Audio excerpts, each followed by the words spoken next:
Ruto is in the far front campaigning for Raila Amolo Odinga kupata the AU job. Ruto the same president uliwaona US akiwa na wakina Opio Wandae wakitembea pamoja. Unaona? Kwani ni mbaya Rigathi Gachagua akipatana na Uhuru? I know the reason why Ruto ataki afishikane watu, ashikanishe watu na watu wa Mount Kenya. They are not in good terms with Uhuru. Ruto until now they are not. It's not good, bana. Tunasemanga Rigathi is trying to bite more than he can chew. No. He's taking a lot more than he can handle. Rigathi Gachagua was not even the kingpin of Mount Kenya. Tuanzie hapo. He has never been the kingpin. Who was the kingpin? Mount Kenya. The kingpin was Uhuru Kenyatta, mtoto wa Jomo. And who is still the kingpin? Right now, we don't know who the kingpin is. Let me ask. Yes. You as a UDM member, your house, iko in order kweli? The house is not in order. What is the problem? Rigathi Gachagua is, we are seeing signs. We are seeing signs, but him and the president are losing touch. Yeah? And it is as if Rigathi Gachagua is feeling left out. Yeah. Now the problem is, Rigathi Gachagua doesn't know where to go. Should he go to Uhuru Kenyatta? Should he go to Martha Karua and the folks? We don't know. He also doesn't know where to go. He also doesn't know whether to stay. He knows that he cannot win an election in 2027. The president, you see that, and prioritize Mudavadi. Let me tell you something. No, let me say something. The president and prioritize Musalia Mudavadi more than the deputy president. Unaona nini? Yes. I think when you are at the stature of the president, you will look at who is strongest. Akunanga time ya kwanza let me tell you something. Let me tell you something. Between Rigathi Gachagua and Musalia Mudavadi, who do you think is strongest? Akona vitu mingi sana za kuchoose, of which he has to make a decision where he lies. And one thing that Rigathi should not forget, his boss is a very powerful schemer. He has already started seeing the signs. And he will act upon them. But Ruto is a liar. Let's continue.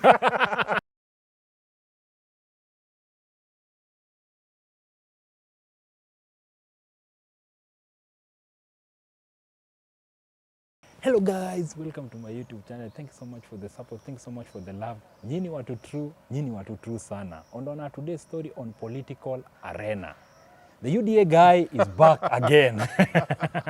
The reason why he's back, atuambie mbona wanafanya hivi Rigiji Gachagua. Madaraka Day walimnyima ndege tena. This is the third time these guys are embarrassing their deputy president. What can you say? Waambie kitu before tuendelee. Hi guys, my name is Boni. At Twitter you can find me at _bonified. Na what is happening in our system right now, I think tunajali sana our deputy president. No, you don't. Yeah? Hatutaki kuweka deputy president into things that we might not control. Let me tell you the reason why you don't value this guy. Like, you know very well that Ruto is in the far front campaigning for Raila Amolo Odinga kupata the AU job. Ruto the same president uliwaona US akiwa na wakina Opio Wandae wakitembea pamoja. Unaona? Kwani ni mbaya Rigathi Gachagua akipatana na Uhuru? I know the reason why Ruto ataki afishikane watu, ashikanishe watu na watu wa Mount Kenya. They are not in good terms with Uhuru. Ruto until now they are not. That is the truth. They are not in good terms. Yes. Why mbona Rigathi Gachagua ndiye anatumikanga kama scapegoat hapo kwa hiyo mambo? It's not good, bana. Tunasemanga Rigathi is trying to bite more than he can chew. No. He's taking a lot more than he can handle. Rigathi Gachagua was not even the kingpin of Mount Kenya. Tuanzie hapo. He has never been the kingpin. Who was the kingpin? Mount Kenya. The kingpin was Uhuru Kenyatta, mtoto wa Jomo. And who is still the kingpin? Right now, we don't know who the kingpin is because people went against the kingpin. But you guys got a lot of vote from Mount Kenya. We did. Who? We did. Courtesy of who? Courtesy of all leaders from Mount Kenya. No, bana, you are lying. Courtesy of all leaders from Mount Kenya. Who was in the forefront campaigning for you guys? The face was Rigathi Gachagua. Why? That was the face of our campaign. How many votes did you get from Nyeri? Got a good chunk of votes. Yeah, because of who? Because of our leaders in Mount Kenya. No. The likes of Rigathi Gachagua. Why are you saying the likes of who was in the forefront? It was Rigathi. We had Ndindi Nyoro, we had Kimani Ichung'wah, we had very big players. We had Rigathi Gachagua. I'm sure, yes, we know the team was led by Rigathi Gachagua. Yeah. But we had an entire team. We cannot say that it was single-handed. Yeah, let's talk about in Bungoma. In Bungoma, in the Twitter, they were saying that Rigathi Gachagua was not given chopper, kupewa hata chopper ya kufika huko Bungoma during the Badaraka Day. Yes. Ilibidi amehaya. Yes. Unaona, hizo ndio vitu zinamkulisha moto. Different then roles. Huko, you find your way up to there. Then the president is embarrassing you in front of leaders. I think that kama we ni mkubwa wangu, na mimi ni assistant wako, kuna ka conflicts kidogo. Mbona tupigane mbele ya wafanyikazi wanatuona? Unadhani kwanza hata mbele ya wafanyikazi na watu wenye umetuandika kazi. Unadhani watu watamheshimu? After the death of Francis Ogola, our former CDF, I think there was a different conversation about people hiring military choppers and everything. So from that time, ndio tumeanza kuona hii change. Mainly, basically, maybe they are doing an audit of these choppers. Maybe they want to have an assessment of these choppers. We don't know. But there is something happening about these choppers. It is after this incident that now the deputy president has been told, take a rest kidogo. You cannot fly with these choppers. So we don't know why. Maybe it's for his own safety. Yeah. So we don't know why, but amepewa kuna reasons alikuwa anapatiwa hapo na military. Anaambiwa lazima uandike barua. Let me tell you something. Yeye ananyimu hapa, mimi nasema mbona yeye apewi, yet the president himself anatumia.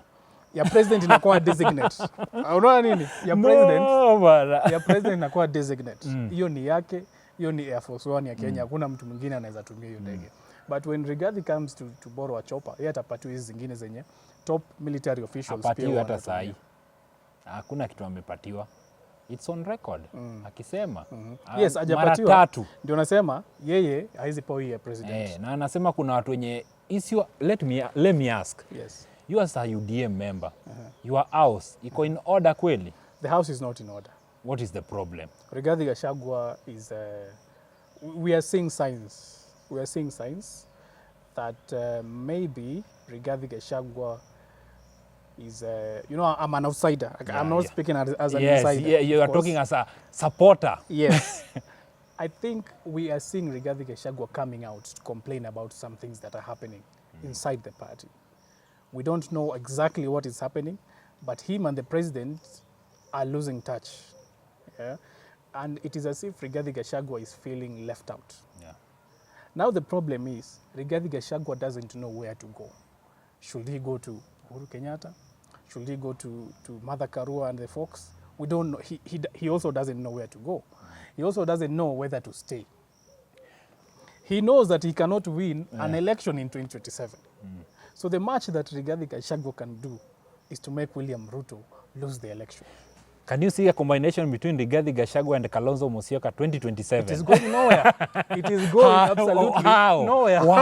Why? That is not a combination even to have a combination between Kalonzo Musyoka, Rigathi Gachagua, Uhuru Kenyatta. That one is not going anywhere. Why? It is almost in the same basket that you are drawing your votes from. Therefore, there is no diversity of votes. Because the way things are going, you guys are not doing good to Rigathi Gachagua. It's not good that you guys, what the UDA people, the UDA MPs, they are doing. How can a UDA MP embarrass, that is Oscar Sudi, the same person that you are eating with in the same place, same plate, you are embarrassing the guy. And the guy is talking about local politics. Remember, this is the guy that enabled William Ruto to become the president of the Republic of Kenya. No doubt, yes. Yes. You know, Oscar Sudi was just giving his genuine statements and saying, tuachiliwe, tufanye siasa mahali popote tunataka na vyovyote tunataka. Hii Kenya ni yetu wote. Everyone has choice to go. Hata wewe ukitaka uende Garissa, usimame kiti huko, uongee na watu, they are Kenyans. So Rigathi Gachagua was saying that nyinyi msikuji upande yetu, hii ni yangu peke yangu, I want to say. You know, it doesn't work like that. It doesn't work like that anywhere. So I think Sudi came out. Sudi being Sudi, anajuanga vile huwa anaeka maneno. Zingine it becomes harsh. But alikuwa anataka kupass that message. Na President juzi pia alisema aje, tanga as much as you want. Yeah. Yeah? Wewe enda mahali unataka kuenda and just speak whatever you want to speak. So I think there is a conflict there. Yeah. One, Rigathi, since aingie kwa serikali, amekuwa akiona ni kama Anamtenga. hana hiyo Wanamtenga power. because the president has been working with wakina Ishungwa. The president, you see that, ana prioritize Mudavadi. Let me tell you something. No, let me say something. The president ana prioritize Musalia Mudavadi more than the deputy president. Unaona nini? Yes. I think when you are at the stature of the president, you will look at who is strongest. Hakunanga time ya kwanza let me tell you kupea something. mtu time ati Let me tell you strong. something. Between Rigathi Gachagua and Musalia Mudavadi, who do you think is strongest? No, acha tuachane na Musalia. No, let's talk about that. No, because I want to give you a very good comparison. Okay. Ile tulikuwa tumeanza. Wacha tuachane na Musalia. Ulikuwa umesema alikuwa anaanza kutembea na kina Kimani Ichung'wah, Yeah. ndio? So I'll ask you, we know Rigathi Gachagua is strong, but Kimani Ichung'wah also has a say in Mount Kenya politics, in Kiambu especially, you know. Ndindi Nyoro, you cannot huwezi puuza Ndindi Nyoro. He has a say in true. Murang'a. But he has done a good job. Of course, yes, Yeah. as well, yes. So you'll find that if Rigathi Gachagua does not show that strength, you're given a chance. You don't expect William Ruto to assist you again to start consolidating your block. Tayari kulikuwa kumeanza kutokea na crisis in Kiambu, kulikuwa kumeanza kutokea na dissenting voices from hizo parts zingine za Mount Kenya. So the man was losing ground even before anyone was coming to help. So if the president sees that this person is becoming weak, of course he will shift and start working with someone else, you know. It is direct as that. So if Rigathi Gachagua cannot maintain his vote and become steadfast and have people who will back him, he will be left let me out. tell you, if Rigathi Gachagua wasn't strong, he could not be, angechaguliwa kama the deputy president. Angechaguliwa. That means that this guy is vibrant in the Mount Kenya region. He was vibrant. What do you think that Ndindi Nyoro anaweza toa Rigathi Gachagua kwa limelight hapo nje? What makes you think? But this guy akachaguliwa kama deputy because akona numbers na the guys ako very influential. I don't Mount dispute Kenya that. region. Right now, Rigathi is still on top. Yeah. All I'm saying is he was losing the mountain, with or without William Ruto's interference. He was losing the mountain. So for him, yeye kama hawezi eka nyumba yake pamoja, atapangiwa nyumba. Na ameanza kupangiwa nyumba. What you are doing to this guy? Then something else is William Ruto knows that in 2027, Mount Kenya region won't give him 100%. Yeah. That is given, you know. So what will happen is he has to look for votes elsewhere. And that is something that Rigathi Gachagua is really in thoughts about. If I will not be able to deliver 100% of my votes, of my backyard, then what will William Ruto think, or who will he choose as his deputy? You know, so William Ruto, of course, will start looking Western. I think he has started looking Western. Thank you so much. Who do you think that is going to be who is vibrant over there? Let's go back to Musalia Mudavadi. Do you think that Musalia Mudavadi is vibrant back then and now? Akona relevancy Musalia Mudavadi kupingana wenye kitambo alikuwa mse wa maana. Unadhani saa hii who can Musalia Mudavadi convince? Musalia Mudavadi, mtoto mwenye amezaliwa huko ndiye anaweza convince. Right now the guy influence iko chini. Even the MP sidhani kama ni wake wa party yake. Musalia The Mudavadi, governor si wa kwako. The MCA ndio wako. What do you have? the influence is a bit low. Low, because very of, not low, extremely low. Because of the kind of politics that Musalia plays. Yeye anakuanga mtu very subtle, mtu apendangi kelele mingi. Bora ameshiba. So there is that duo that has to work. If at all Musalia is going anywhere, he has to be accompanied by Weta. If you go Musalia alone... But when you're talking about Weta, don't compare between Weta and Musalia. Weta is... I'm not comparing. Is, my friend, Weta is higher than Musalia. Yes, Weta knows how to whip votes. Yes. And that is how Weta changed a whole Azimio block to come to Kenya Kwanza. But now they have to walk the two of them. Even the previous election, Weta delivered. Yes. Yeah. They have to walk the two of them. Because I know Weta depends on the Bukusu votes, and those Bukusus are in Bungoma and Trans Nzoia County. Yeah. And then we have other lawyers that are from Kakamega, Vihiga, and then Busia, who will of course, Busia will always go to Baba. True. That Very one is important. given. Then Vihiga will also slightly go to Baba, but will listen to Mudavadi because yeye ni wa kwao, lakini hawana watu wengi. That's the problem. Then you have Kakamega that is mixed, almost 50-50 because last time Cleo Malala akibishana na the current governor walipatana almost 46 and something. True. Karibu 50-50. So we will expect maybe William Ruto to gain ground in Kakamega. We will expect Mudavadi to make sure that he holds his ground in Vihiga, at least 20%. Yes, so that even Busia wakipenetrate wapate hata kama ni nusu ama quarter, because it is very hard to get Busia. Yeah. They will have garnered a lot of votes from Luya because Bungoma and Trans Nzoia, given how watavotia Mali Weta atasema, because Ruto also has there are a lot of Kalenjins also there, so kuna a lot of influence. So that will be the game plan if at all that one is going to go through. Natembeya is going to be there. Natembeya might oppose, but if at all we'll have an opposition like we have right now, you will be surprised that even Natembeya will join the government. How? The opposition right now is very weak. I think it has been weakened. I agree with you. It has been weakened I from agree. internal. In the opposition, the only people that are vibrant over there, it is Babu Owino. Exactly. Only. Not the only. The only person in Azimio right now is very vibrant. Leave alone those people that wanabak kwa nyumba kama wamejifungia. But the only vibrant leader over there is Babu Owino. You saw what alifanya Mombasa. Yes. Kisumu. Now akuje Nairobi tujue nini atafanya. This guy atujui mpango yake ni gani. The guy can be the next Baba. Yes. If I'm not wrong. Of course there is a vacuum. Because it's very hard kusoma akili yao, the way it's very hard kusoma akili ya Baba. Yes. Kuna vacuum right now in the opposition. And the people are sleeping. Watu wajui. Finance bill iko hapa, the opposition is... No one is talking about it. The people that are in the government are the people that are turning now to oppose the finance bill. Unaona? So I don't know what is wrong. And you have Kalonzo there making statements and just going about press conferences.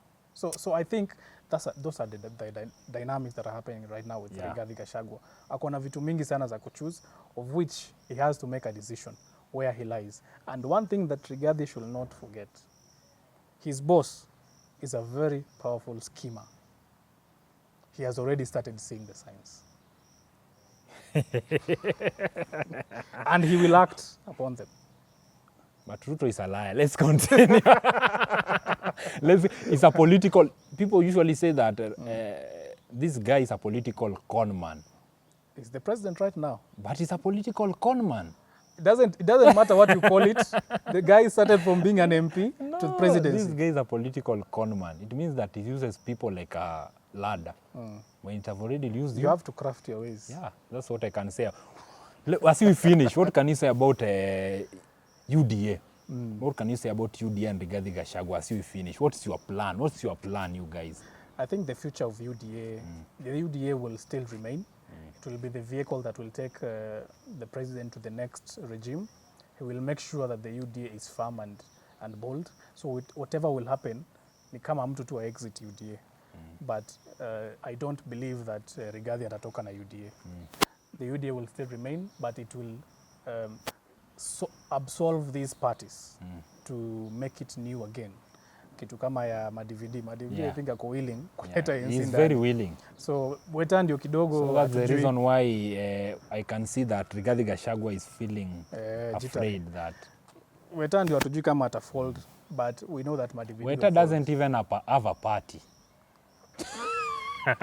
Really? The party is for Wanyonyi. Kenya is a joke. No, there's a day that Weta was chased away from the party.